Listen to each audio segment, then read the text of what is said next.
It's going to be a big show. A damn big show. Man, we got so much to talk about. I don't know how we're going to fit it into an hour or two. I really don't. But we're going to try. I got my crew with me. They're riding. We got B. We got EM. We got Zero Cool Witty. Yo, what up? Yo. It's been a while, guys. Welcome back to the panel. We got earnings from the big three. I think a cable operator dropped today too. I think it was Comcast, maybe. But I'll probably do like a dedicated video for big cable. I'll cover both the Spectrum and the Comcast side of it. So, and then we'll basically have the industry done once we get to Dish, aka Dumpster Net. Then we'll have covered everybody. Yeah, bro, it's crazy. You know, there's gonna be a lot of bad news, man, when it comes to Boost and Dish. No, they're gonna have $3 billion in free cash flow too. Yeah, man, B's on a mission tonight. I'm telling you guys right now, he's in rare form. Oh man, are you hangry? Like, do you need to eat something? Like, what's the deal, bro? Yeah, maybe I need to cook some books. I see what you did there. Oh man, be good if we can get Moose on here. We'll see if we can get a Moose sighting possibly. The homie Carlos, if he's not busy, we might see him too. You never know. He'd pop in. Anyways, EM, B, Zero Cool, gentlemen, thanks for being here. Real quick, EM. I covered all three earnings for all three carriers. Have you kept up with everything that we've seen within the industry, or have you watched my videos by chance? I have not kept up with any of the earnings calls. I'm gonna be real honest. So this is all going to be brand new right This now. is all fresh. Okay, all right. B, what have you kept up with? What do you know? Which videos have you watched? Honestly, man, I've been pretty busy myself. I haven't kept up as much as I would say I normally do. But just from the preliminaries, having an opportunity to kind of skim through the press releases for all three companies. It definitely looks like an industry that's very healthy financially right now. There's a lot of decent growth going on, so there's good stuff going. Okay. Zero Cool, where you at with the earnings this week? I just seen the highlights. Now I watched your videos as well.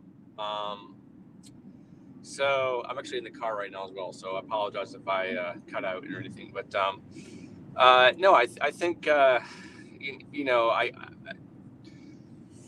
I'm just gonna probably be more objective this time.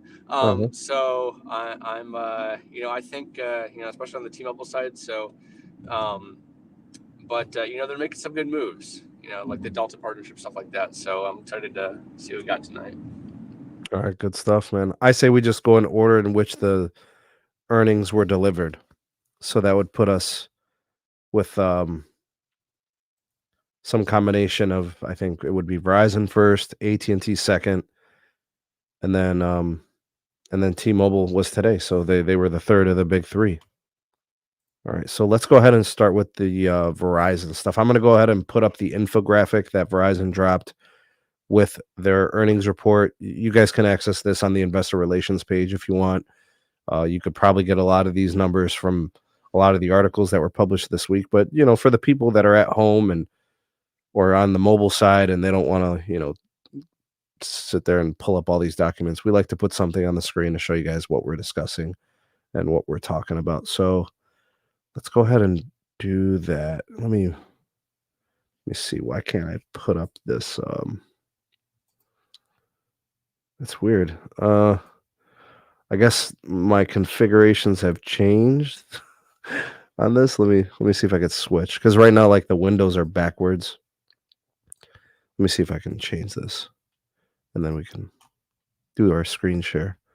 Okay, so this, I'm going to try to put this here. Okay, that should do the trick. Sorry, guys, just be patient with me. And this one will go here. Okay, let's try this. Is it this one? Slide. Okay, there we go. All right, let's try this.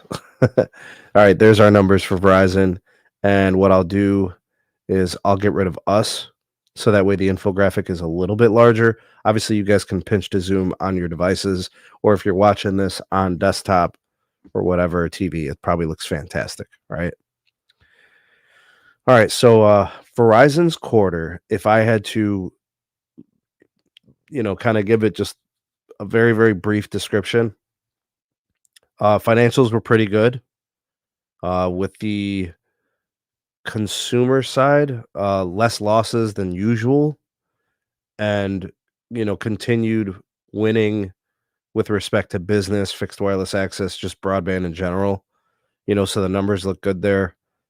I think with respect to retail postpaid phone net losses, it was minus 68,000. Total retail postpaid net additions was plus 253,000. To give you guys scale, today T-Mobile added 1.2 million, Verizon added 0.25 million. Right, just to show you the difference in scale. Retail postpaid phone churn for Verizon was worst in industry, well, worst of the big three, 0.89. So that tells me that this is a very stable industry. If 0.89 is your worst churn, customers ain't really going all that much, right? With respect to total broadband connections, 389,000, 53,000 of those are FiOS, 151,000 business FWAs, the fixed wireless access. So that gives us what? I'm trying to do the math here. Take off the 53 puts you at 330, and then take away 151. So like 150 on the on the consumer as well. So those numbers look pretty good. Not a huge blowout quarter, but still very healthy growth and customer adds. They have 3 million subscribers. Verizon fixed wireless access subscribers added in the last 2 years. Really, really good. They're now reporting fixed wireless access revenues. You could find it in the total wireless revenues now. So that's good to know. Anything else that's notable? Prepaid was less bad compared to year-over-year results. Last quarter or last year, this quarter, the prepaid numbers were very, very bad. They were minus 351,000. So this year, minus 216,000. We like to see those continue to stabilize. Prepaid churn, I think, was over 4.7. So that's something that they could work on. So we've got strong broadband. We've got less bad prepaid, less bad consumer postpaid phone net ads, and business continues to win. They had like 90,000 ads on the business postpaid phone. Right, really good, profitable customers. CapEx, I think they said for the year they're going to be in line with what they projected. So they'll be spending, I think, a total of 17 to 17.5 billion. So they didn't veer away from that. They said that's pretty set. They're on track for that. I don't know if there was anything else really notable that I may have missed. Their ARPA looks great. The average revenue per account, the average revenue per user, best in industry, $67. Yeah, I mean, some of the numbers here are very, very good. The only thing I would say is that business revenues are down, but so is AT&T's. That looks to be maybe a legacy business wireline situation. But that's probably most of it. EBITDA looks good. Free cash flows look good. They came in at 2.7 billion. I mean, I not that much bad. It's mostly Verizon numbers, mostly. All right. So EM, anything you take away from those numbers or anything that maybe surprised you or anything from there notable? I think Wall Street overreacted to some of the numbers that were reported in the earnings call. This is very typical of a Q1 from Verizon, so I'm not sure why they saw such a negative reaction from the street. In general, what this tells me is the company's healthy. The company knows what they're doing, and this is what I expected, to be honest. So I'm not too surprised. I just think that the reaction from investors was a little Irrational. irrational. Yeah, that's the word I was looking for. So other than that, I don't have anything to add.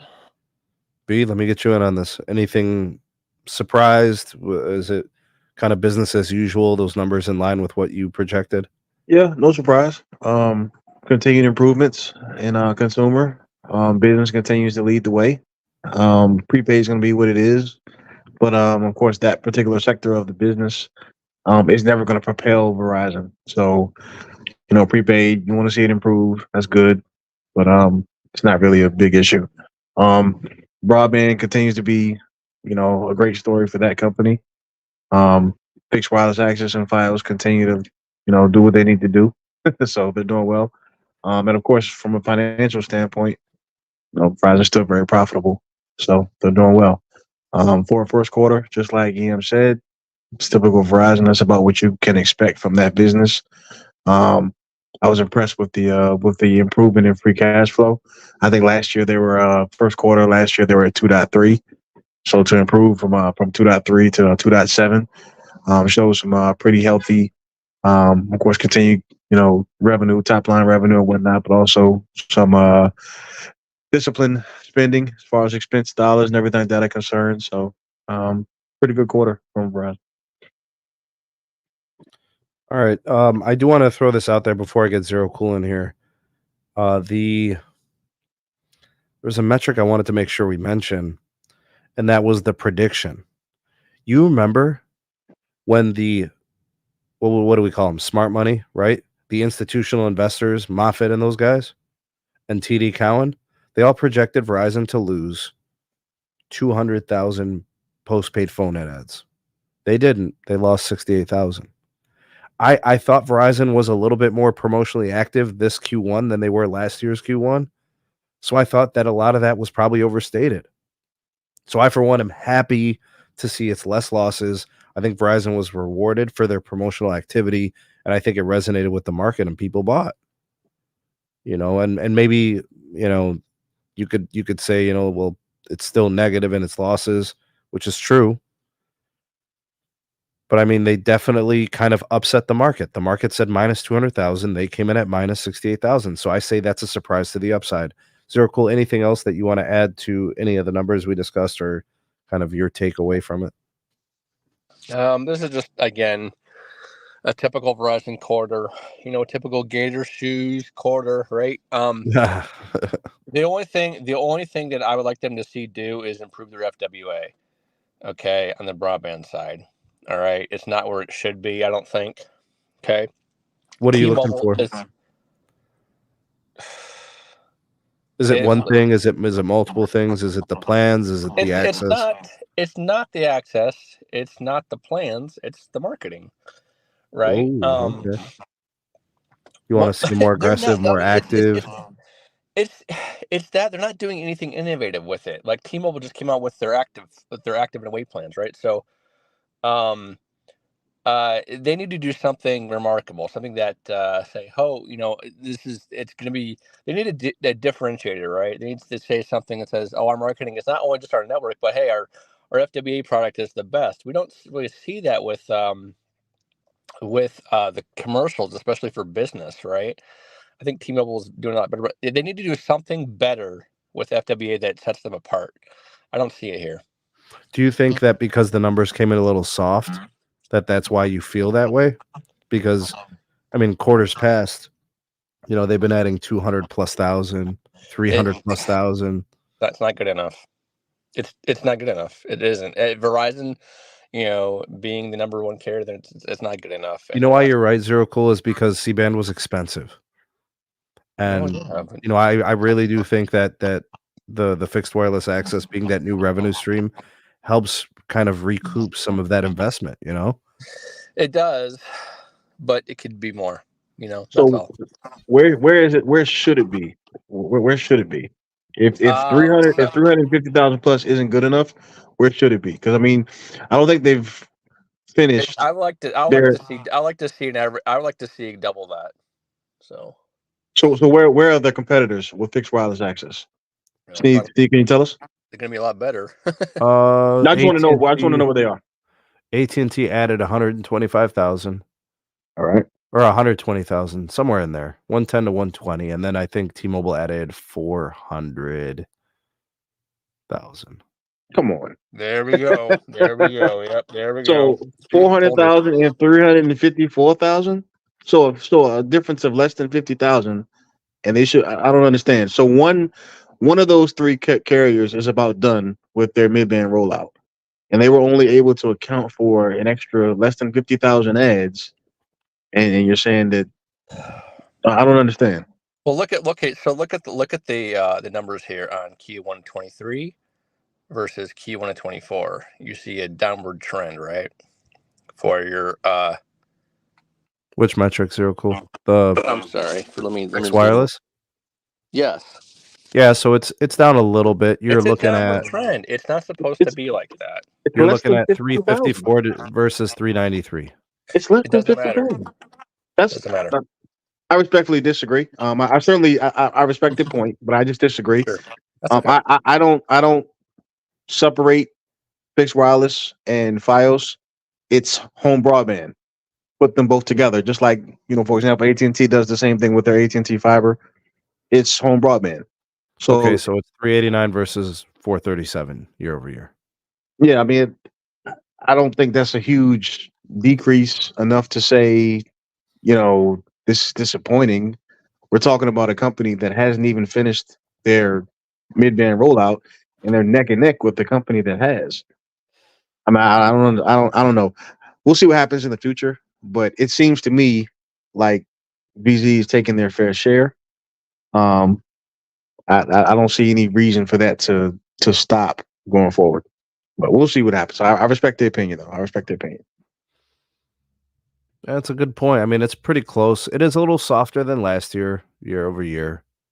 So we'll see what Q2 brings. Q2 last year was pretty good too. They were over 400,000 on the broadband ads. We'll see if Verizon gets back on track and can crack the 400,000 mark. I think that's good numbers though for them, right? Like 400,000 total broadband subs quarterly. I think that's a good number. What do you think? I do too. I do too personally. I think it's very respectable. I mean, like I said, it's very 400,000 neck and neck. Think about it, right? 400,000. You're talking about like more than a 1.5 million subs. Yeah, annually. We're talking about a mature product at this point. It's not. It is not the like smashing hit home run product that it was when it first launched. It's going to be a gradual decline in the explosive growth from all three carriers. I still think they're going to add the rest of the year. I still think each quarter you're going to see like these similar type of numbers. Absolutely. but especially for Verizon because they're going to be, they're still upgrading their network across the country.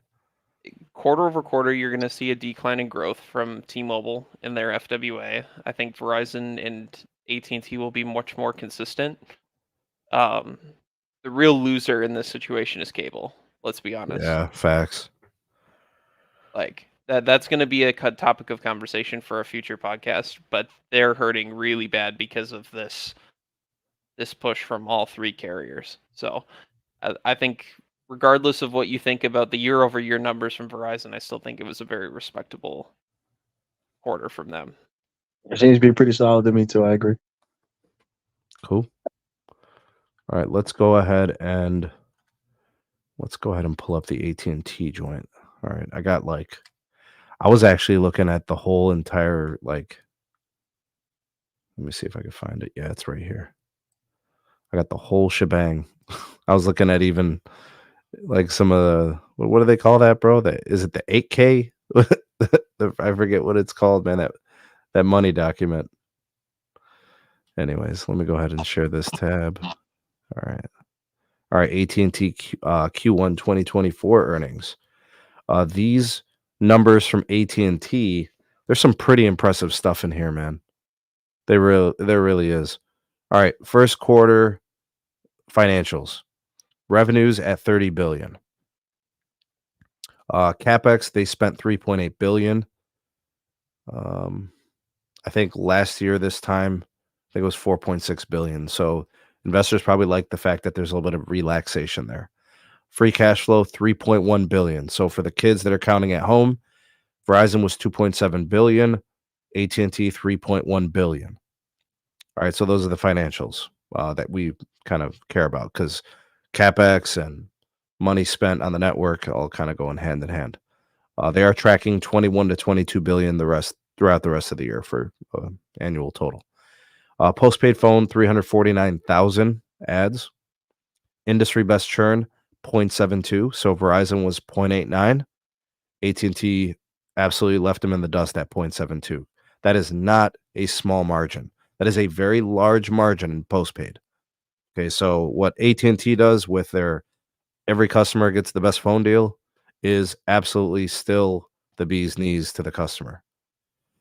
Mobility service revenues up 3.3% year over year, 252,000 fiber ads, 17 consecutive quarters with more than 200,000 of those. Consumer broadband revenues up 7.7% year over year. I think that's due to those $1 price increases across all those plans. They're now over 27 million addresses passed with their fiber. With respect to the other numbers, there's some other good ones too. I know that they added another, I forget how many, maybe 300,000 FirstNet. They're now up to 5.2 million connections on FirstNet.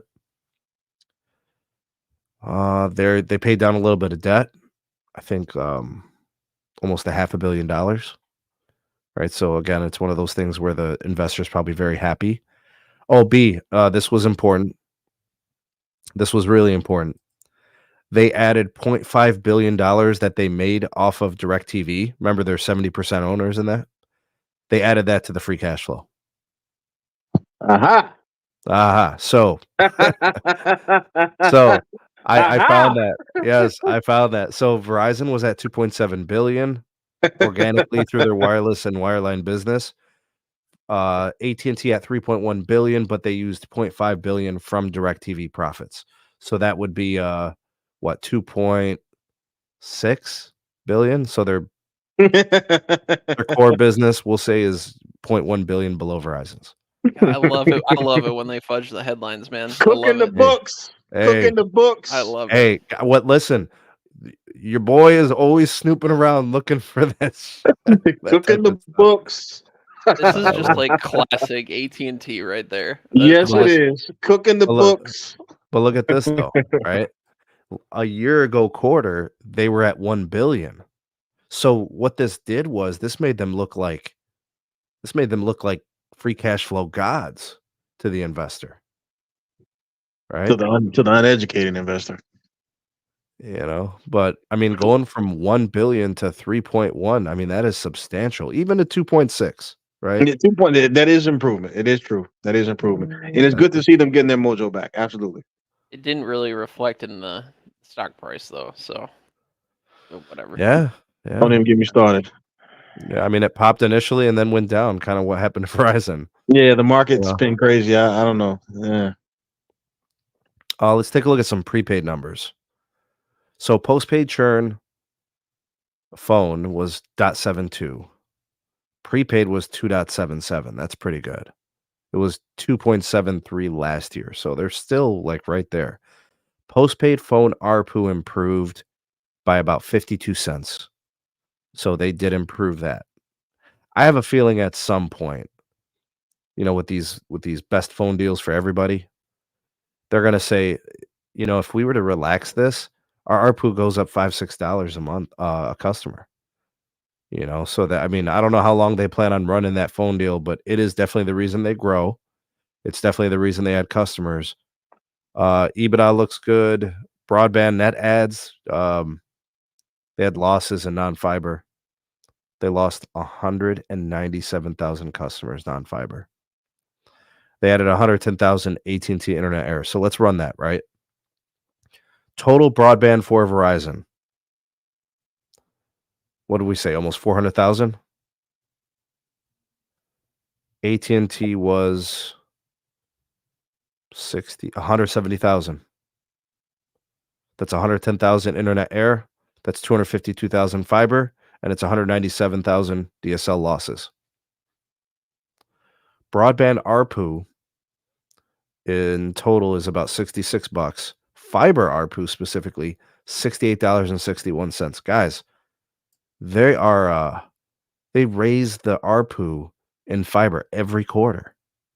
So not only does their penetration rate continue to improve in fiber, but their ARPU continues to improve in fiber as well. And I think it's people taking more of those higher tier plans. Question. Yes, sir. I'm surprised this is not Why isn't that that seems why isn't that showing in their top line revenue? It's been stuck at about 30 billion for a while now. Uh-huh. Do you have any insight into why that's not? These things don't seem to be affecting the top line revenue at all.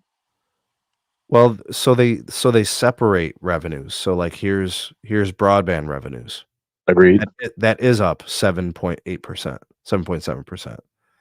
The wireless revenues, that seems to be the trouble, but I think we've figured out why the free cash flow is what it is. You got an extra $500 million coming from DirecTV. So that's basically Stanky saying, or Pascal or whoever had that idea. Let's just lump this in there. We'll call it an AT&T income. Cooking with Crisco.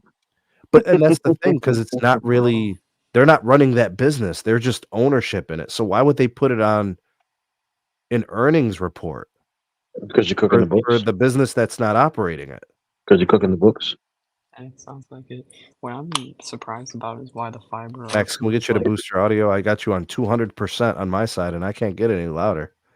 Yeah, so what I'm surprised about here is that the fiber ARPU is like under 70, but what that's telling me is that most people are springing for like the 300 or the 500 as opposed to the gig or the 2 gig. Yeah, I think what it is, it's you've got a blend. I don't know what the FiOS ARPU is, but I'm guessing it's probably over $70. I mean, just traditionally, that's how it is with Verizon. They've always demanded a premium, and they usually get it. Yeah, like the 1 gigabit from AT&T fiber is $80. I think 2 gigabits like what, 110? 110, yeah. I don't know how many people are going to take that multi-gig. I think the goal for AT&T is to get more people on at least 1 gig. Yeah. Or $80 ARPU would be sweet. Right. I mean, there'd be a huge pizza party in Dallas. I tell you that right now. Yeah, definitely the pizza party. You know what time it is. Big stank. You got. All right. Let me get EM on this. Okay, so EM, you just sat through these numbers where I read everything, broke it down. What's the vibes? Kind of with B on this one, they keep posting all these ARPU gains, all these net adds in broadband, but they're not improving their top line revenues. It doesn't make sense. I mean, I like to see that they're continuing to expand their fiber footprint. That's great. I think they're leaning a little too hard into the FWA to subsidize the losses in their DSL footprint. That to me is concerning.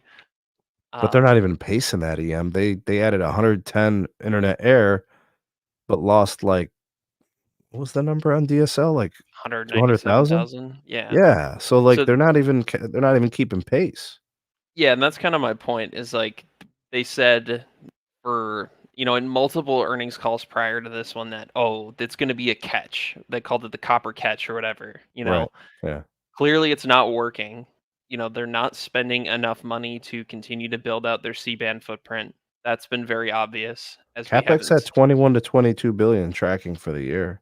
But where's it going? I'm not seeing C-band expansion. I think more than 50% fiber. Exactly. So, but you're losing faster than you're gaining. And to me it seems like they've kind of overcompensated for their lack of fiber growth in the past, and it's hurting their wireless network. So, I would be concerned long term is kind of my takeaway. There's From a the lot of investor telltale side, signs. from the AT&T side.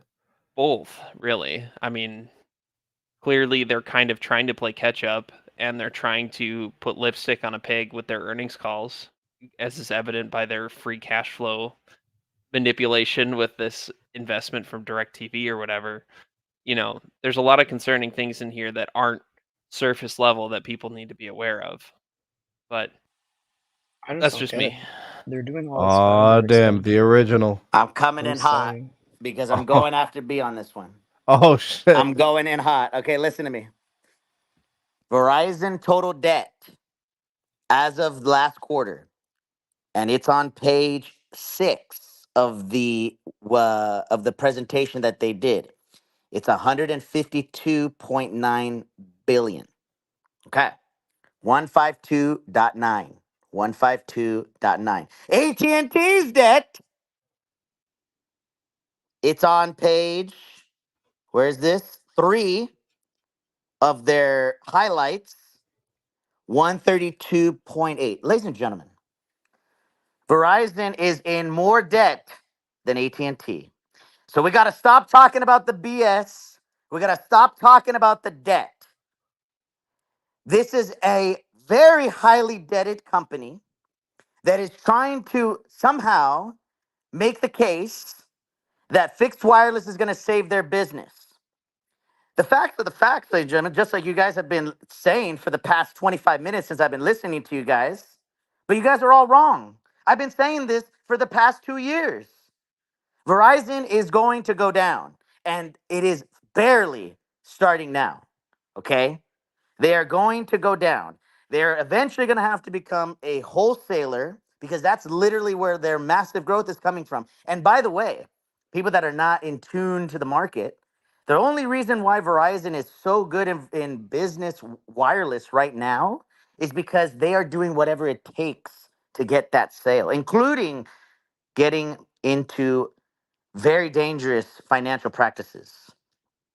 What I mean by that is they are giving away the bank. Promotions out the window, okay? But the facts are the facts. Verizon has more debt than AT&T. It's just the facts. And AT&T's been giving away the house to their consumers for the last 4 years. And getting their butt So kicked in networking with wireless because they don't have nearly the amount of spectrum that Verizon does, which is why Verizon has more debt. So I mean, you pick your poison, but you're getting your hand pots whipped when it comes to spectrum deployment. So, I mean, congratulations, I guess. That is Well, true, Moose. yeah. The network for Verizon is further along with respect to the C-band, dedicated build. significantly further And along, fiber might too I with add. respect to tower sites. I mean, Absolutely. let's be honest, where Verizon is creating the most capacity are sites where they've put their C-band assets, CBRS in tow, and then 10 gig fiber circuits are scaling faster.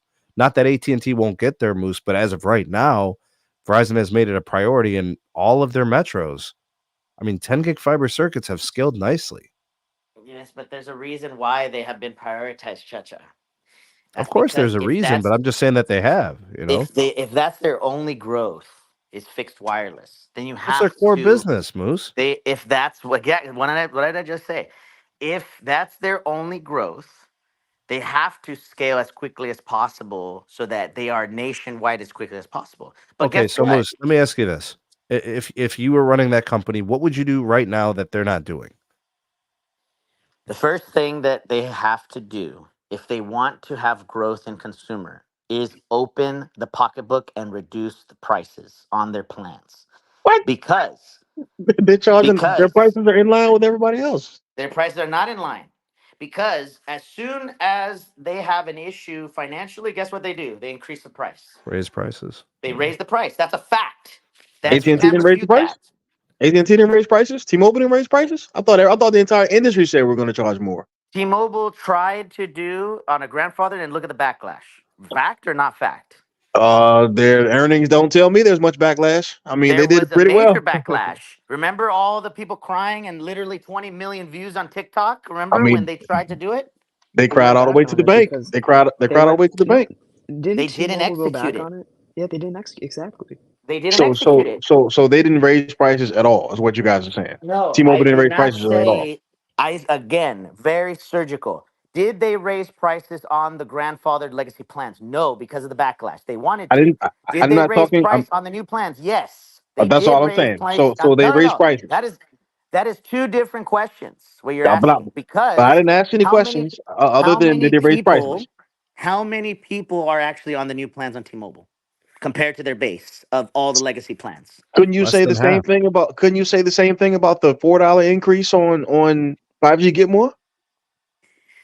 It's the Verizon same thing. Verizon has had a strategy for the past 24 months that everybody needs to be on the latest plans. Fact or false? Isn't that every telco's No, plan or that is not strategy? every telco. Literally every AT&T has telco been very strategy. adamant to keep you on grandfather Moose, because that's they saw. Moose. No, man. Everybody's trying to get them on new plans. T-Mobile's been very aggressive. They even got rid of promos for lesser plans. Again, best deals for new and existing customers does not mean you have to be on the unlimited your way. You just have to be on an That's unlimited Moose, plan. that's true. We've all acknowledged that AT&T Right. has been the most consumer friendly for promotions. We know that. I mean, they have Right. to. I mean, their plans don't give you anything but access. So yeah. And that's the only Correct. that's the only Exactly. reason that they've had any growth. And for isn't the it last- interesting that the one that supposedly has the less mid band and supposedly has the worst financials and supposedly this and that, right, is still growing at a faster pace and they don't even have the same type of benefits that the others two have, correct? That's But when you're fact. giving away the coochie up front, yeah. I But mean, you're giving away free here's the phones. other stat that you guys don't know. This is the other I think stat that you guys don't know. well, How I many think they're people all are actually able to take advantage of these best deals for everybody? Because in order for you to get the $1,000 off, you need to have a 13 Pro at the minimum. So how many people are eligible to trade in a 13 Pro right now, especially Okay, in this economy? so Moose, they're trading on a 12 Pro. If they trade in a 12 Pro, they do not get the full $1,000. They're They getting get 800. 700 or 800, depending Right. on the but also time. they have so number one, that's still a significant discount. Number two, they also have the tiered offer where they have select devices for lower Correct. monthly rate That at is what is no driving trade-in the gross required. ads. The tiered offer, $6, Well, $5, free phone, basically. well, I think that's That's mostly the add lines. That's mostly add lines for sure. no, that's also the upgrades as well because there's a lot of people right now that they're like, oh my god, I can get a 15 plus for only $6 a month after and then just taxes. So then what they do is that they trade in for just the taxes their old phone because then it's a free phone technically. You just have to pay the $6 a month. But the issue that I'm going back to, and T-Mobile, really want to get on T-Mobile really quickly before I have to get on the road. T-Mobile has shown the market that they oversold the situation. Okay. Look at what they've done in the last 60 days alone. Number one, they have put in a cap for data, 1.2 terabytes. Fact Right. or false? Fact. Fact. Two, they have officially confirmed that there's a geo lock on all both grandfathered and new activations for fixed wireless. Fact. And Fact. three, they have now monetized traveling with the unit, which opens up the door, by the way, for everybody else to follow suit at a much lower price point. $160 is an insane price, guys. It is. It is very expensive. Especially True. when Verizon could completely undercut them at 140 and they would go to town on it. So Well, there's a all you lot need of to do things to to talk undercut about. them is just not impose the limit. That's all you need to do to undercut them. The issue is not the limit.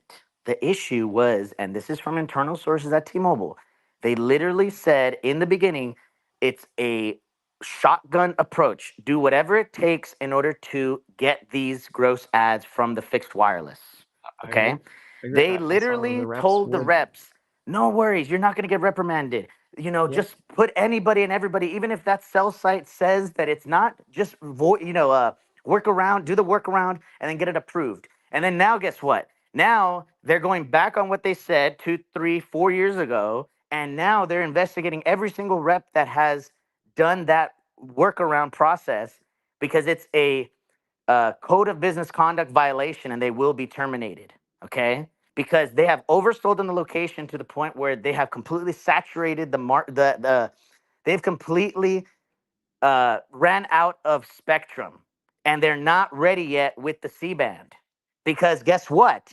Once you put C band on, you have to then upgrade the unit, the CPE. Gateways, right? Exactly. So that they're not ready for that yet. Those gateways aren't even doing like all the standalone features yet. Exactly. So they are very behind on a lot of these critical features that need to be in place in order for them to mitigate all of these users. And oh, by the way, here's another issue. Okay. T-Mobile has even confirmed, not even from this earnings, but the previous earnings, that fixed wireless is not as a critical priority to them anymore because they're trying to soften the language to the street.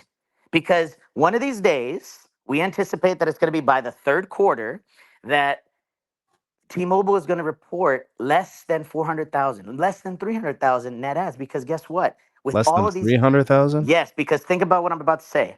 How many locations are actually eligible for fixed wireless now with a confirmed RF tool that tells you these are the neighborhoods and these are the sectors that you can actually sell to? Number one. And number two, there's a geo lock. And number three, and with the geo lock, they will terminate your service if you go outside of that geo zone, aka if you go to a different sector, okay, a completely different sector from that area, you will be terminated.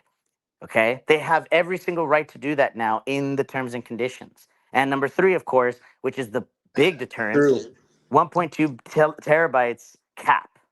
Because what ends up happening is once you hit that 1.2 terabytes cap in the future, you literally could be like crawling with just kilobit speed. Well, I mean, that's useless for home broadband. Exactly. So that's why there's a lot to discuss. Obviously, I got to go, but there's going to be probably another podcast of Ask Chacha specifically Yeah, for this. definitely. Like it's a lot, but Verizon's more indebted than AT&T. That's a fact. Well, damn. Uh, Yep, Moose put it on you. You pay more Had to come- when you have more assets. So when you have more assets, such as Spectrum, obviously you'll be more in debt. But you trade off that by not only having more assets, also having more revenue. 33 beats 30. Drive safe, Moose.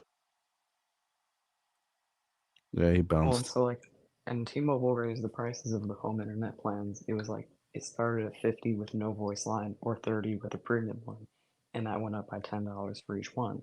Right. It's like this, so they're raising the prices for Eugene's next deodorant order, but also to maybe deter a couple of people. All right. I say we pivot.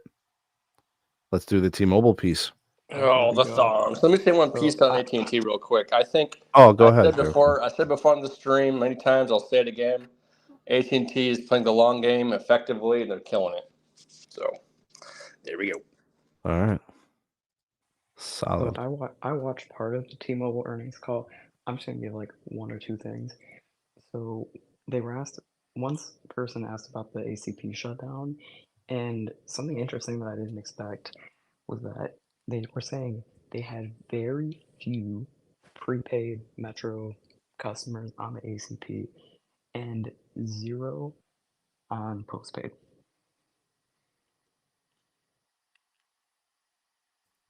I mean, they did say in a previous earnings report or financial conference that they weren't going to have heavy impact from it. Yeah, well, and that's making sense, but And they built it into the guidance for the rest of the year.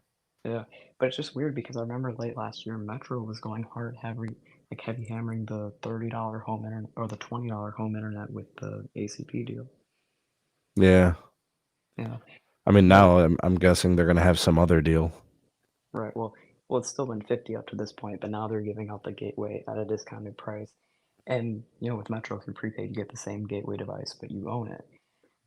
But now they're starting to do But like what are you going to do with it if you own it? Well, so there's It- it's like a deposit, but you only have 60 days to return it. Yeah, but if I give it back to them, will they give me my money back that I paid for it? Only if you bring it back to the store within 60 days. That's not. Oh man, what up, I Ricky? don't understand why they do that. Yeah, man. But the other thing I got from there, they were asking about, all right, how are you going to compete with Verizon and AT&T deploying C-band? How is your network going to compete? And Ulf was just like, yeah, we got the 2.5. That's faster and more reliable. We're better than C-band. Our layer cake is the best. I was just sitting in my chair like, what are you doing? What are you saying? Let's do this, man. Let's do the T-Mobile piece. All right, here's the numbers. Industry-leading customer, industry-leading service revenue, industry-leading profitability growth. And they are beating and raising. Plus 218,000 net accounts. Plus 1.2 million net customer adds. Plus 532,000 postpaid phone net adds. Postpaid phone ARPU, or excuse me, postpaid phone churn 0.86. So 3 basis points better than Verizon, but 14 basis points behind AT&T.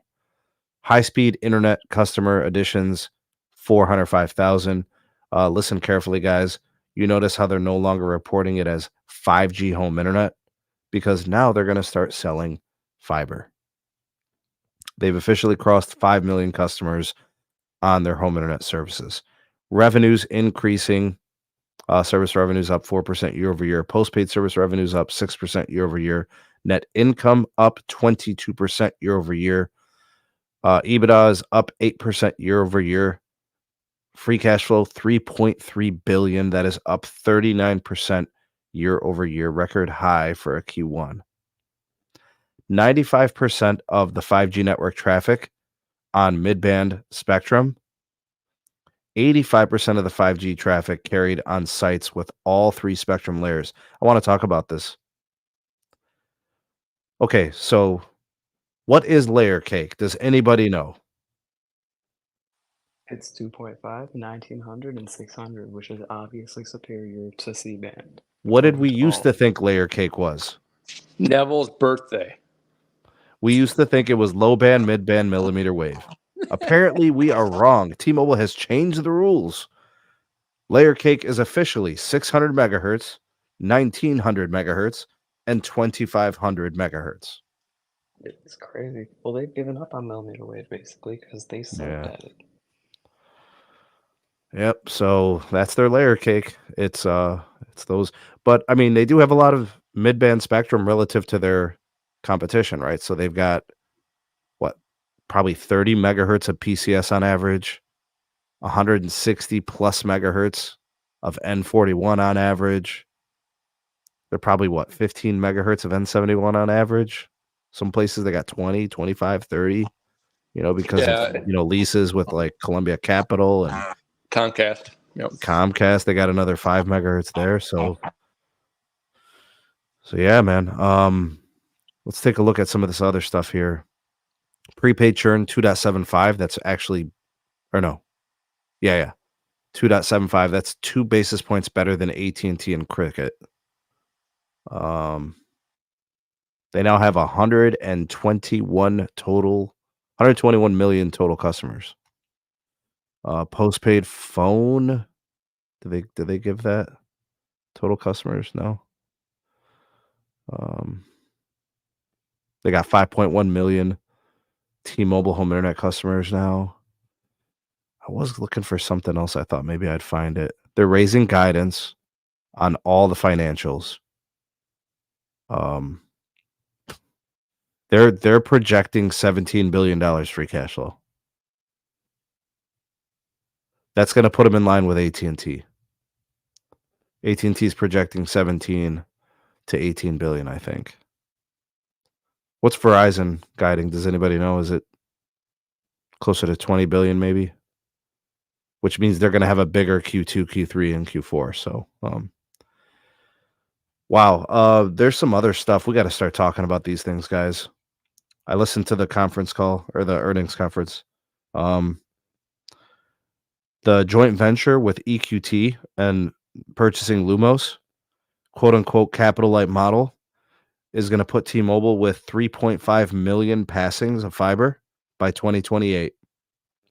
They'll have a 50% ownership stake in Lumos, their assets, their customers, all their expertise. The brand is going to be T-Mobile. T-Mobile is going to be selling fiber that Lumos builds.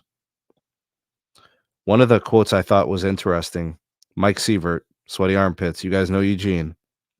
He said, quote, customers can graduate to fiber from fixed wireless access. I heard that too, and I was just thinking, well, you don't have much of it right now, but it's definitely going to become a bigger thing later on. And what Verizon's doing now is they're really pushing the 5G home internet, and they're not advertising and pushing the Fios as much. Well, they're not But really like Fios isn't getting bigger, so like well, yeah, they know that the reach isn't there. The fixed wireless access continues to reach more folks. It's not true. The footprint is growing on both Fios and fixed wireless. Well, then why You know, are they they only don't, pushing one more heavily? because they're not. They're just not selling Fios from a advertising standpoint in places that Fios isn't offered. So let me be more specific. You're not going to see a Fios commercial in Idaho. You're not going to see a Fios commercial in Nevada. You're not going to see a Fios commercial in Wyoming or Wisconsin or Mississippi because Fios isn't available. Well, You'll see it. Say I again? understand that part. I understand that part of it. But if they're, we're seeing nothing, nothing of them trying to even sell it because they want their 5G home to be a more substantial part of their business. That's not true. Max, you live halfway across the country from where they offer the service. You're not going to see advertising. Yeah, that's what I was just saying. Like, you're not going to see it. I'm not saying they need to advertise in a market they don't sell. Yeah, so what's your point?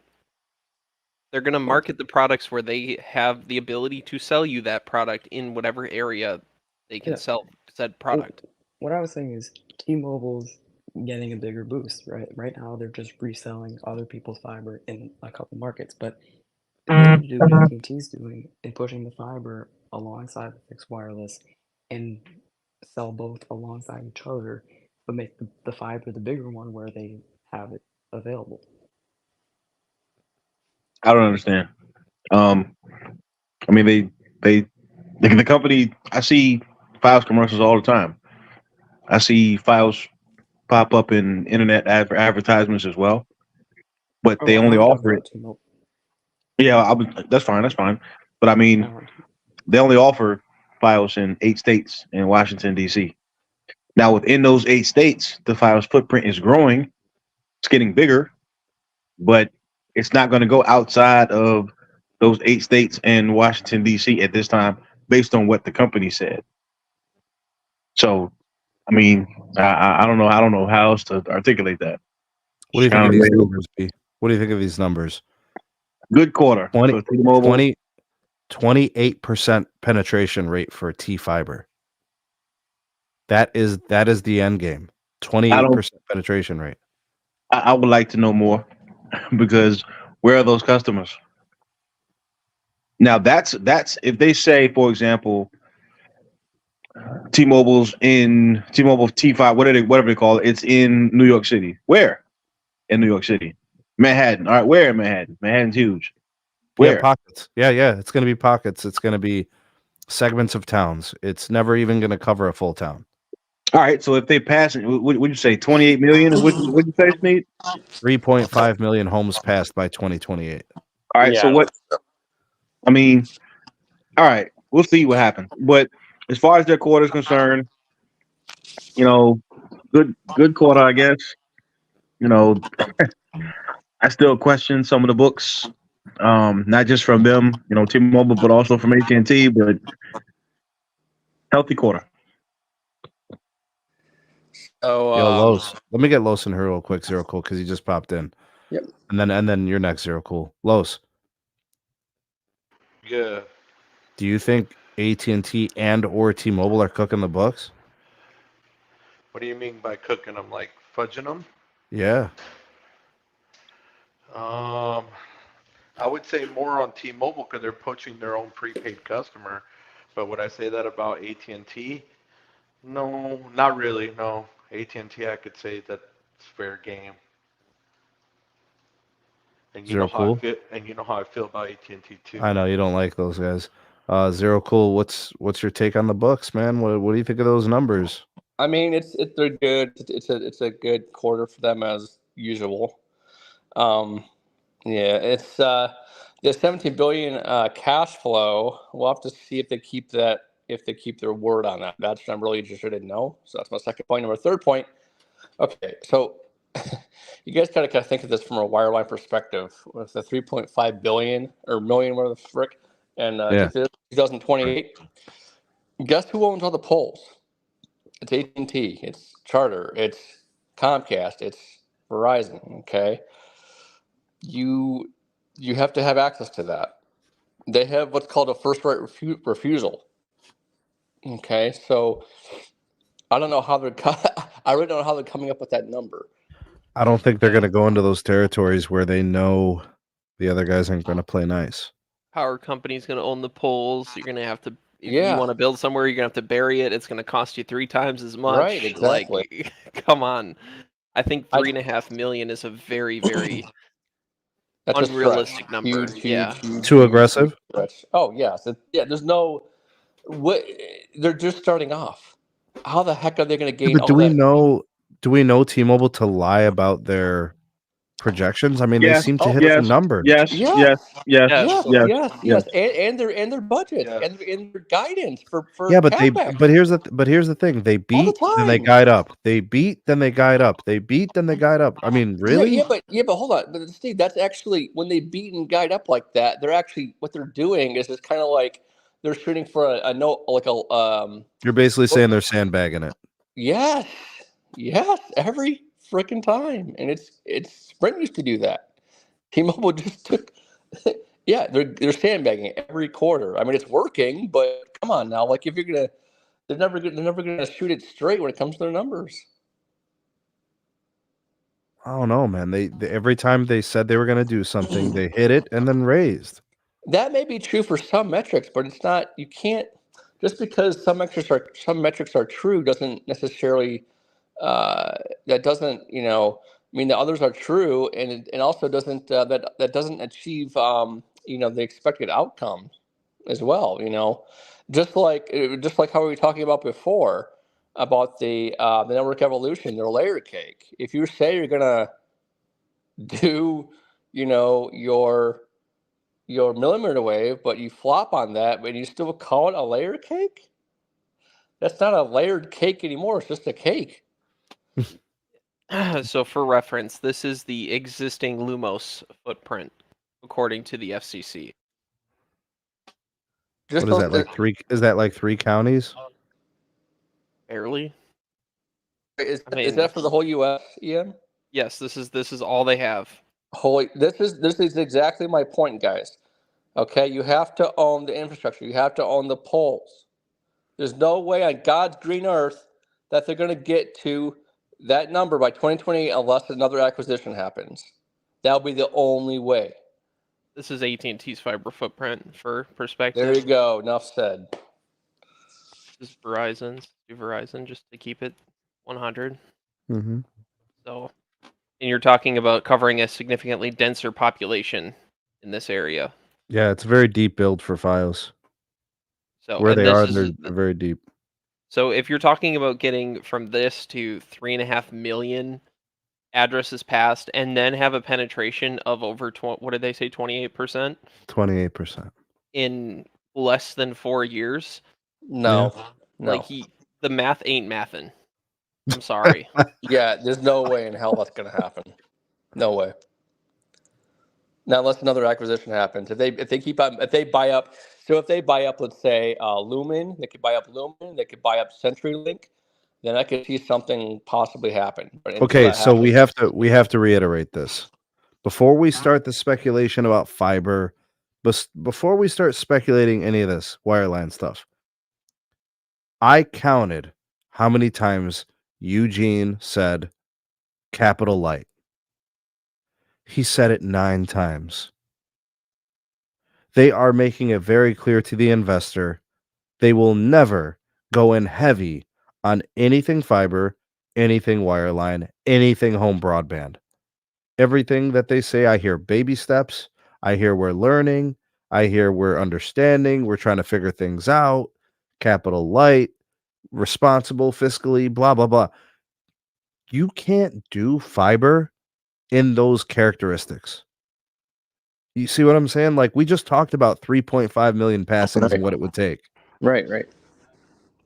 It ain't $1.5 billion. But here's You'll here's the other $1.5 billion is what Lumos did in one right. of those little bunches, right? Right. So why are they saying capital light? Here's my question that I like to get everybody's input on.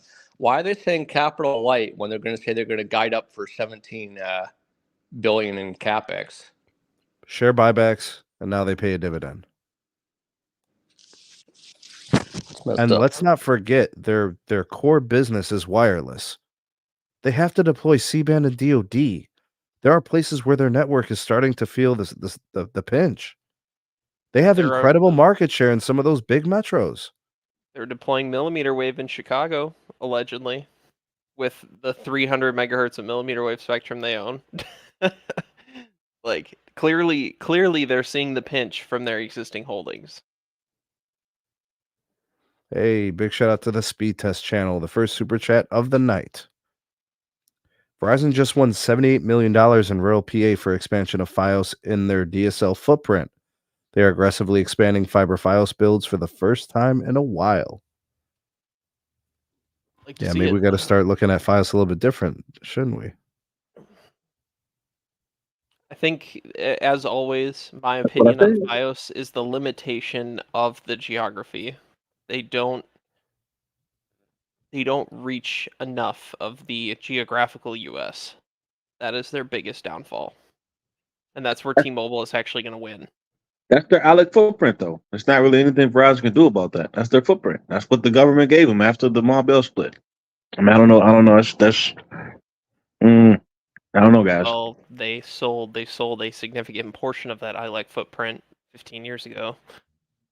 It was unprofitable. They needed the money, I guess. I don't know. I They mean, sold to Frontier, yeah. Yeah, and Frontier let it rot. yeah, I mean, it was unprofitable. It's that Frontier's not making any money off of it either. So, I mean, But my point is that it's just a limitation. It is a limitation that they're going to have to overcome at some point, is the geographical limitation of their best-selling product. they overcome it with fixed wireless. Maybe they'll buy Frontier. Who knows? They overcome it with fixed wireless. They don't need to buy anybody. But Frontier's not profitable, but fixed wireless can only grow so much. We all Same. know that. The same can be said for fiber. It can only grow so much. If you pass, I think Verizon reported that they passed 18 million homes right now, 18 million residences or Yeah, that dwellings. sounds about right. Yeah. Well, they only got a little over 7 million customers. So if you pass 10 homes, maybe 4 of them will actually purchase the service, but you still got to service the facilities for those 10 homes. Well, it's a expensive, penetration rate at 28%, that makes it almost 3 homes. Well, yeah, I mean, so 3 homes out of 10, you Yeah. still got to service all 10 homes. If something you're breaks, running- you still got to go. Right. Yeah, I mean that's taxes you got to pay on facilities for homes that aren't even purchasing your service. So like fiber to the prim, I don't want to say it's not profitable, because obviously it is, but it is very costly to build and then to maintain. And then when you come to a situation where you may not even get the return from every dwelling or every residency or every zip code that you pass, I mean, I think people make too big of a deal out of that stuff. It's time. You've got a point, because if you look at Charter's books are very unhealthy right now. And what are they doing? They're spending a lot of money building fiber in rural. Yeah, I mean, guys, of money. I think it's time to redefine broadband. It doesn't have to just be fiber to the prim. Fixed wireless is here to stay, and I know it has limitations and whatnot, and of course, we all have to deal with that. But that's going to be a significant way that the consumer and the business gets internet going forward. Period. It's not going anywhere. It's not a flash product. It's not any of those things. Despite its limitations, it is going to be how large swaths of America get their internet. It is what it is. That's absolutely correct. It's going to be fiber and fixed wireless. That is the future. There's not going to be coaxial cable, 10 years from now. Yep. So with that being said, why is it a bad strategy for example, an AT&T or a Verizon to expand both products. I mean, you got to give credit where credit is due. It's Verizon that kind of started that whole initiative because, of course, they bought into fixed wireless way before AT&T did, and they were expanding their Fios footprint as well. But Moose don't want to talk about that, though. Of course, he doesn't, because he knows that AT&T played around with fixed wireless and tried to downplay it and said it was a flash pan product and that it wasn't something that was going to be viable until all of a sudden they started selling it as well. Can we ask this question also? B, can we ask this question also? Where are the people that said that T-Mobile was smart to not get into fiber? Where are they? Real quiet. They were like, "Oh, T-Mobile's so smart. They're not investing and wasting all their money on building and managing fiber. They're a dedicated wireless company." Like, well, now what's your response? Now your beloved can't miss wireless carrier is going into wireline. Most people who discuss industry topics, business, whatever, they're not really educated on what they're talking about. They're just talking heads talking. Like, we all knew that the future for T-Mobile was going to involve wireline if they were going to take the next step as a new revenue stream. Yep. Because they're I mean, look at the churn rates. Industry worst churn rate right now is 0.89. I mean, like, how sweaty can his armpits really get, right? So, like, so let me ask you guys this question. Like, does anyone here think that T-Mobile's fiber initiative, do you guys think it's going to be successful, or do you think it's going to be a flop? It's going to be small, so, like, they can't fail. I think that this is strictly exploratory for them. This is a learning experience. They're going to take this and they're going to invest as little as possible. They're going to do the math and then decide whether they want to do it in the future. And I think we all know the answer to that when that time comes. I think so too. They remind me of a loan shark, right? They're just getting a little bit of money here and there and just testing the waters. And eventually, I think once they learn from this company that they bought, they're eventually going to go either after a big player or merge with a big player and do it themselves. Yeah, but this is a $1.5 billion experiment. Their free cash flow this last quarter was $3.3 billion. Allegedly. Allegedly. Experiment. Yeah, it's an experiment, yeah. They didn't spend much money to, in my opinion, just to acquire these jokers. So, I'm not even sure they want to do that. I think it's a marketing thing more than anything. I think they're really just trying to make sure that people know, hey, we're in fiber, but we're not really diving in head first. We're just kind of putting enough of our body in the water to say we're in the water. You're dipping your toe in to say you got in the swimming pool, but you didn't really get in the pool. You dipped in a toe. But listen to this commentary. It's about our brand, the T-Fiber. They believe their brand can sell their fiber. Literally by them saying, we're T-Mobile, you guys love us, by our fiber. Well, they're not necessarily wrong about that because, I mean, how many times have they increased prices, introduced new fees, had security breaches and data hacks and all this stuff, and people still come to them. So they're not wrong about that. I would stick my chest out too if I was poking people in their eyes every 90 days and they still want to look at me and they don't want to. I mean, I would do the same thing. I would say, at least I would believe and say the same thing. All right. Well, what do you take away? What do you take away? What do you take away from this? What Eugene said? He said our fiber is going to relieve pressure from our 5G network. What do you think of that? Well, in theory, that's true. But if your fiber network is the size of a thimble, I mean that's not a whole lot. So that's the reason why I say it's a good strategy to continue to deploy a fiber to the prim network. It makes sense for AT&T and Verizon to want to do that for that reason alone. But if your network is small and you don't even own it, I mean, I don't know. What's the return really going to be? So let's talk about that. Let's talk about that.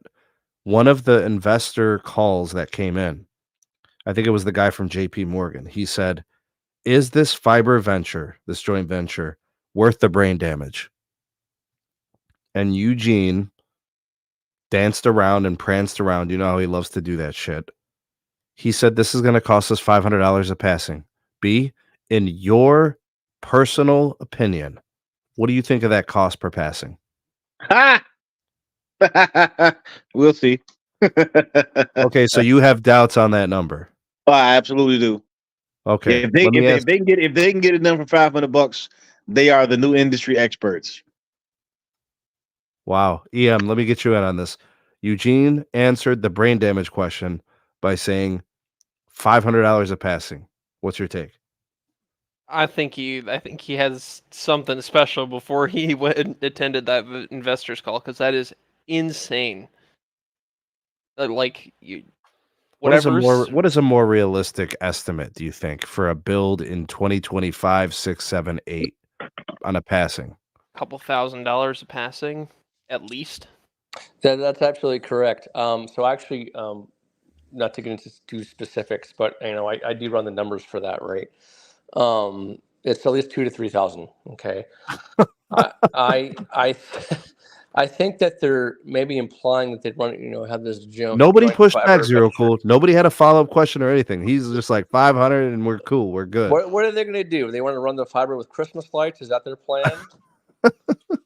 Like, No, they're this gonna is lay it on. They're gonna lay it through people's yards and just leave it. Put a sign I next think, to it and say, "Watch the fiber." yeah, no, that's Some the duct thing. tape. That goes Some back to duct owner's tape and you'll be good. economics. It goes back to owner's economics, right? So, how are they going to get this done? Especially at such a cheap cost, and they're trying to make all the profit from it too. It's insane. I don't know. It's just I don't They're see gonna make it anything 500 by just painting it green and making it blend in with the grass. exactly. I don't think. I think this just is a prime example of how ignorant they are in terms of like the way that the fiber business actually works. Well, you remember what they Because did in TV? yeah, it's the same thing. They TV don't and understand how to be a telecom. what Like they're trying to do, they're trying to diversify like the other guys. They're trying to offer more of a bundle as opposed to just a wireless standalone account. They want everyone using every service, but that's really just not in their DNA. That's not like what they're made to do. They're trying to be look, AT&T Junior. Okay, so we got hold Speed on, Test man. channel just commented 4 to 5K per passing in rural, 1,000 to 1,500 in urban. So we got Wolf tickets. We got Ulf tickets and Wolf tickets and sweaty Oh, tickets. man. All right, so here's some other stuff. Eugene is going to be riding this moped forever. Quote, value leadership. We're not changing anything. We're going to stay that. They're focused on ARPA moving forward. They are expecting their ARPU to increase by 0.5% through the rest of the year. Fixed wireless access, we're the fastest grower. We're the share taker. We had the most customers. That's us, small business and enterprise. All right, this is crazy. Record low churn. They didn't give a number. Record net adds. They didn't give a number.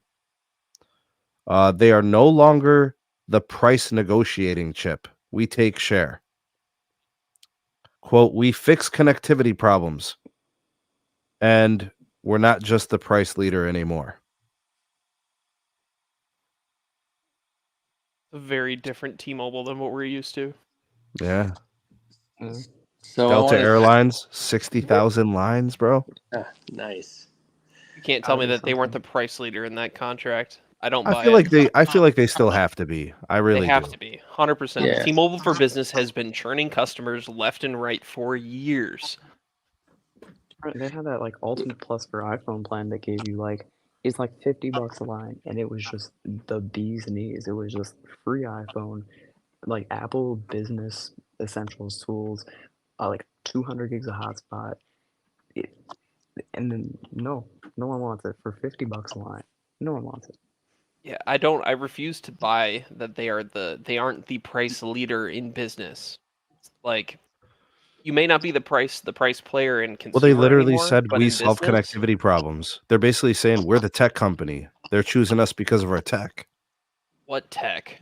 Yeah, no way. And here's the thing: they don't have any like converged services. In order to make that claim, you have to have like converged services. Also, Well, no, they're talking about Verizon. running hybrid 5G networks and all this other. That's pretty much what your converged services are. So, okay. So, and another thing, the only value that they're providing right now, as of today, is their freaking T-Life or T-Mobile Tuesday. That's it. Everything else has gone out the window.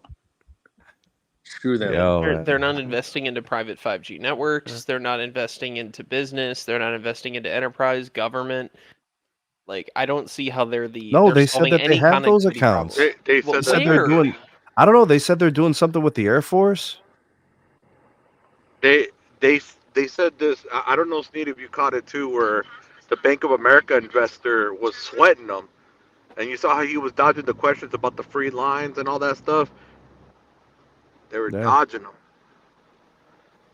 Yeah, because Yeah. their growth has been artificially inflated by free lines for years.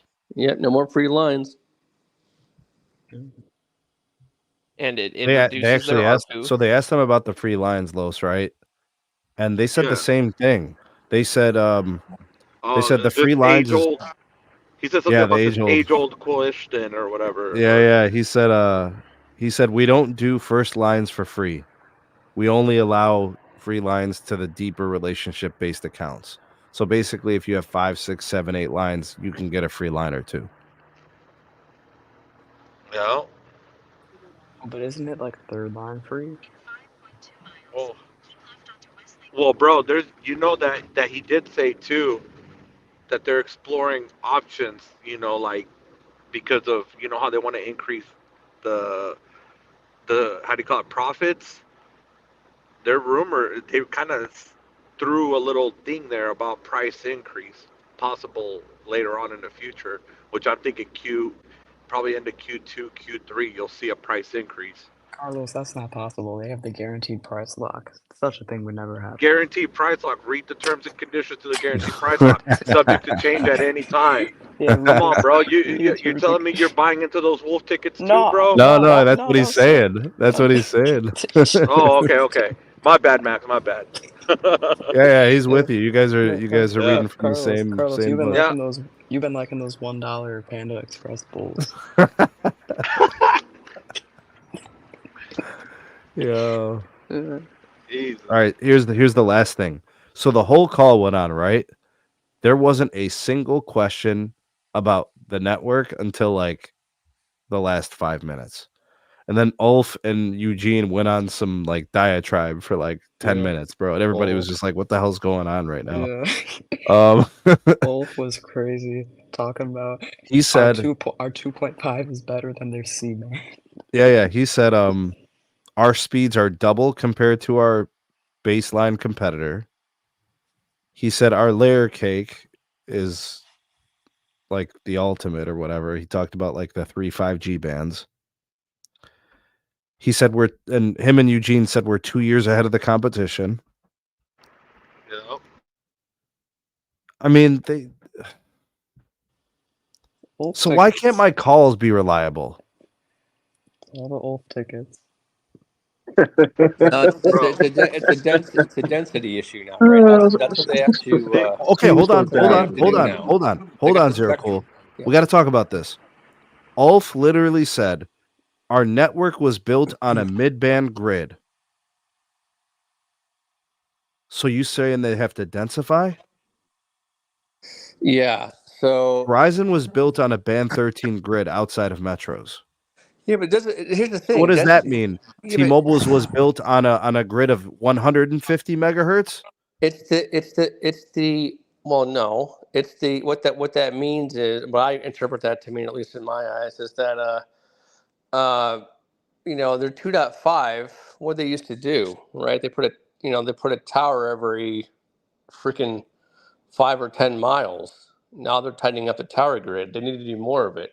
They need to make their tower grid as tight as what Verizon's is. Okay. Well, if you do that, that's but they said Verizon's grid is on a low band and their grid is on a mid band. So what's real? That They said that in that investor's call. Are they smoking something? That is just a dig. That's a dig. That's all that is. It's not true. It's a dig. So how are they supposed to develop credibility when you have people who have a half a brain and are like, what do you mean your network was built on a mid band? Like, I can tell you, you put the money in capex. If you say you're going to do 17 billion in capex, so here's the thing. Their capex is listen. guiding 9 billion. Okay, but if you're saying you're going to do 17 billion, do it. Here's the main difference that is readily anybody can see between Verizon and T-Mobile. When Verizon says, "Hey, we're going to do 17 or 20 billion in capex or 25 billion in capex," they do it every freaking time. T-Mobile does not. That's the difference. And the reason why they can't do it is, just because of incompetency. And usually, if another, like Verizon, they're going to, take shots at them and dig at them all day long just to say that their network is better, but they don't spend the capex to back it up. That's my point.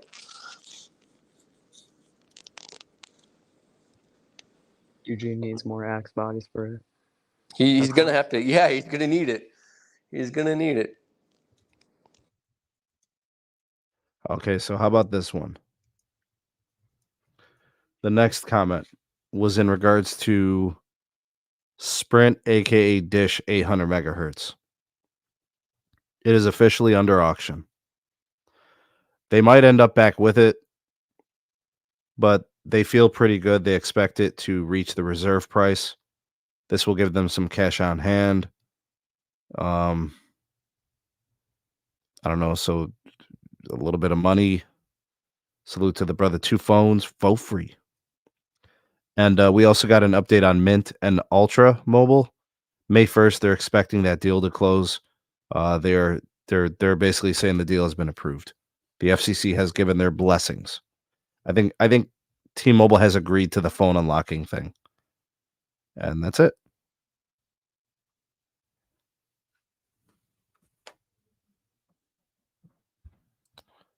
Yep, so that covers everything. That was the T-Mobile quarter, man. Look, I'll be honest with you guys. Based on the numbers, T-Mobile had the best quarter.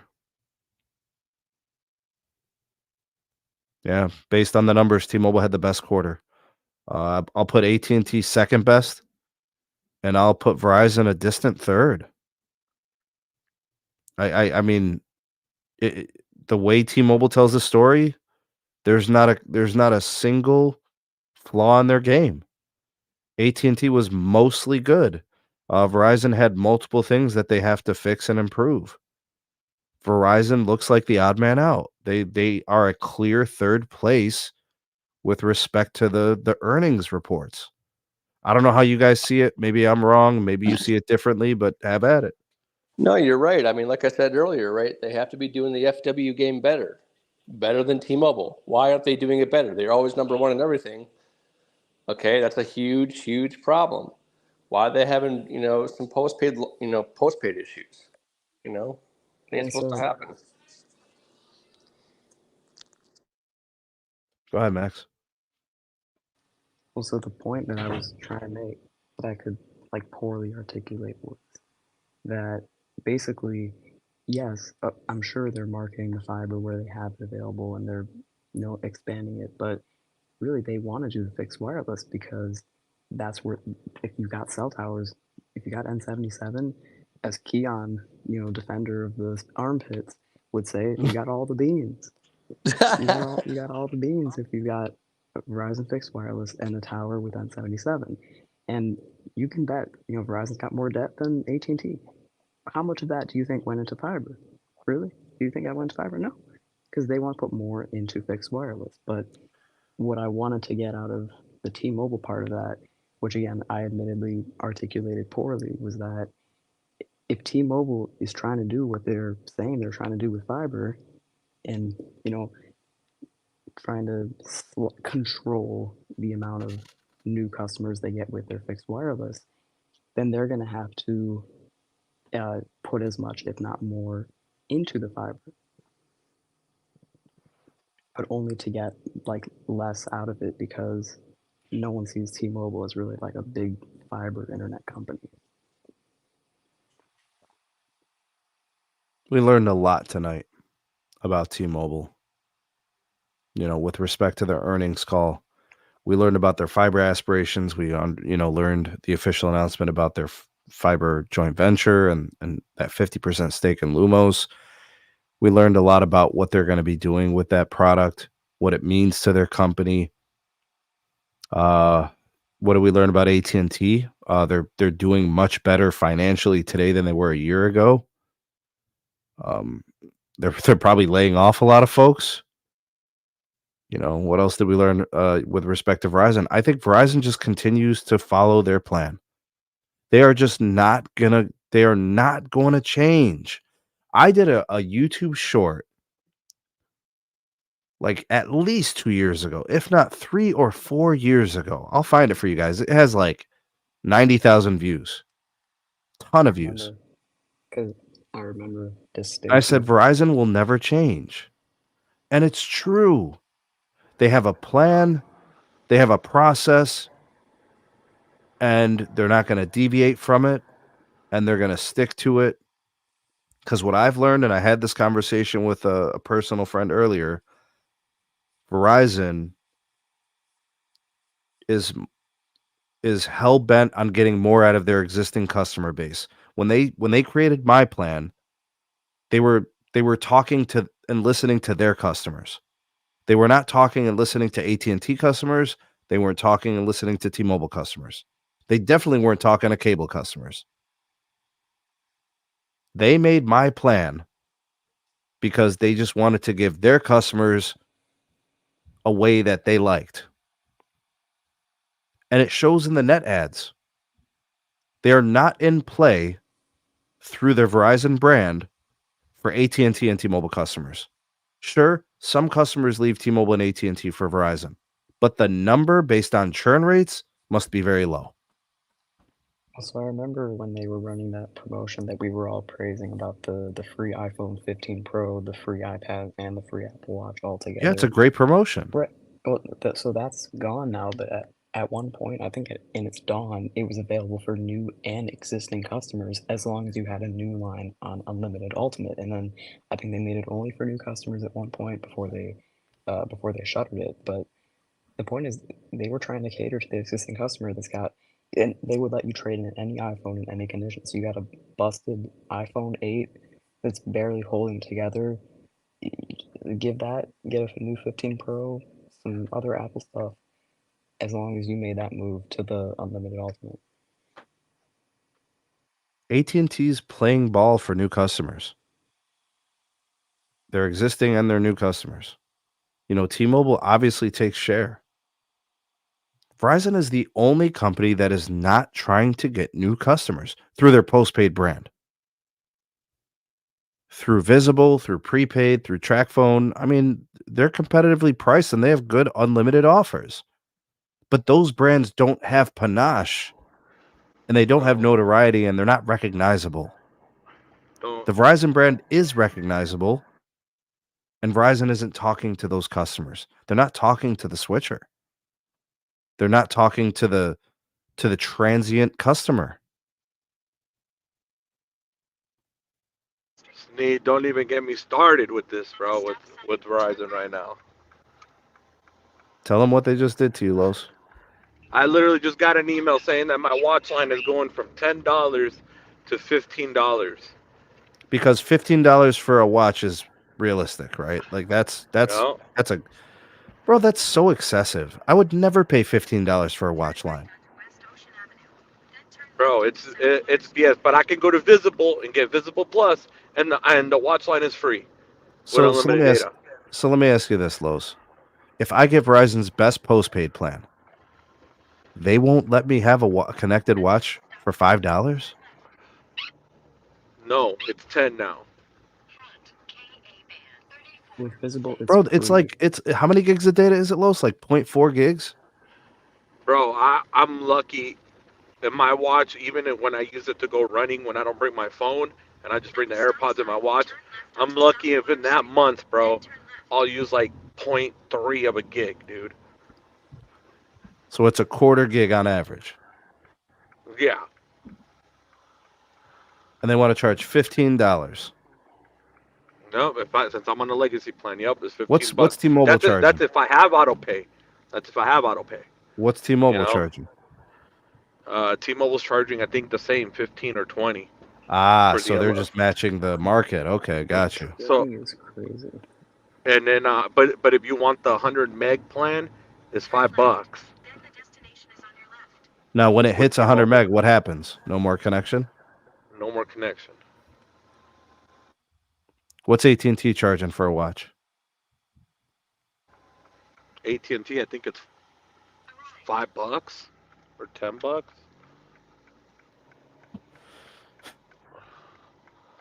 That's I do not think these watch lines warrant $15, $20 charges. That's excessive. I'm not Bro, paying that. I'm cutting those lines off if I'm a Yep, customer. I'm cutting it off. I We're gonna already, go. We're gonna Wi-Fi. We're gonna go Wi-Fi and Bluetooth, bro. Yeah, I already canceled my Verizon account, all lines, every freaking one. and if they hike up my price one more time, dude, especially right now with the economic times, I'm gonna take it to Visible, bro, and screw them. Screw my tenure with them. I Yes, won't spend no sir. more. It's not Yes, like I sir. finance. It's not like I finance anything with them, anyways. So what the hell do I care? Yeah, What's if your anything, average? I'm up, What's your average cost of line on that account? bro. My bill is like $600 a month. How many lines? 12, So you're at like 12 and 50. 12, 2 hotspots and a tablet line. So you're at like $45 a line, maybe. About, I don't know, Average 45, 50. 45, 50. So you'd be saving a lot of dough going to Visible because some of your lines would be $25 lines and some would be the 40. Yeah, and then I don't have to worry about paying for hotspots because guess what? I'll just for 2 hotspot plans because I'll just get an extra line and I'll make a hotspot. What does it matter? Well, and so the thing is, basically everyone had a watch plan for like $10 or less, but now I think, um, well, I know for sure T-Mobile's pushing like their little like kids watch thing, and I think all the parents are gonna be looking at like $15 a month and thinking, well, that's a reasonable price to keep me connected to my kid, make sure they're safe and stuff. Because I don't think this has been a thing for a really long time, having like the free kids watch or the discounted Apple Watch. And Apple didn't roll out the family setup for the Apple Watches until 2020. Man, we got a super chat here. Big shout out to Anwar. Salute to you, man. Thank you. It's been a while. Yeah, hope you're doing well also. Appreciate the super chat. Thank you. Guys, we covered everything. We nailed it. We covered all Yeah. three carriers and their earnings in 96 minutes. Sounds like Y'all the more goats, chicken to man. me. More Yeah. chicken. Yes, we are Team More Chicken. Shout out to the Speed Test channel. Shout out to Ricky, new member, old member, whatever. Shout out to all my members, all my supporters, my Patreon supporters. You guys make the content on this channel possible. For those of you that appreciate the content here, of course, you can like and share the video. That helps us out. If you're new here, subscribe. Don't forget to turn on the bell notifications so you never miss an upload. Also, consider supporting us. Ways to do that down in the description. Buy us a coffee. There's other things you could do to support us. But really, what I want to do is grow the community on Patreon, and I can give you guys more access. And we kind of got a community within a community. So we'll try to do that. We'll try to promote it. We have an upcoming new partner on the channel as well. So as of right now, we've got Mint. We also have SNHU. And we're looking to add Aura in the near future. So stay tuned as we might be able to kind of land you guys some good deals and get you some good offers and some things that you could, possibly take advantage of. And then, of course, it helps out the channel. So be on the lookout for that. But that's really it. We covered everything. Zero Cool, B, Los, Max, Moose, EM, y'all the goats, man. Thank you. And the last one at the buzzer, hit him with the Kobe Speed Test channel with the super chat. He said, my T-Mobile watch is $5. Yeah. Just logged in and looked. A watch, a tablet, 22 business lines for $570 total. Sir, But you must have you must have an account from 2016. I'll tell you this much: the reason why his watch is 5 lines is because he only has 100 megs of data. I promise you, because I had that plan with T-Mobile on the Pixel Watch, and I got that. I got it when it came out. When it came out like what over a year ago? The original Pixel Watch. Los, when do you think he opened his account to have 22 business lines and all that for 570? He probably got it at that time. The promo was like $15 or $20 per line. But what year was that? That was a couple years ago, actually. 3 years ago. 3 years ago. 3 years. It's Vitesse channel. Let us know, man. When'd you open that account? And if you got an extra line, bro, send it over. Hit me up with an eSIM. Come on, dog. Hey, you still Yeah. gotta go to Culver's. Come on now. But I'm Yeah, thinking man. about I want to do a live stream, bro. Let's do it. Let's do it tomorrow, Oh, man. I'll live stream let's from go. Culver's. EM's Let's gonna be go. happy as hell. Yeah. Yeah. Come on. Cheese curds apparently is the move. So, I gotta get There the you cheat go. meal. Get the cheat meal. All right, we out this Yeah. piece. Peace. Peace. Peace.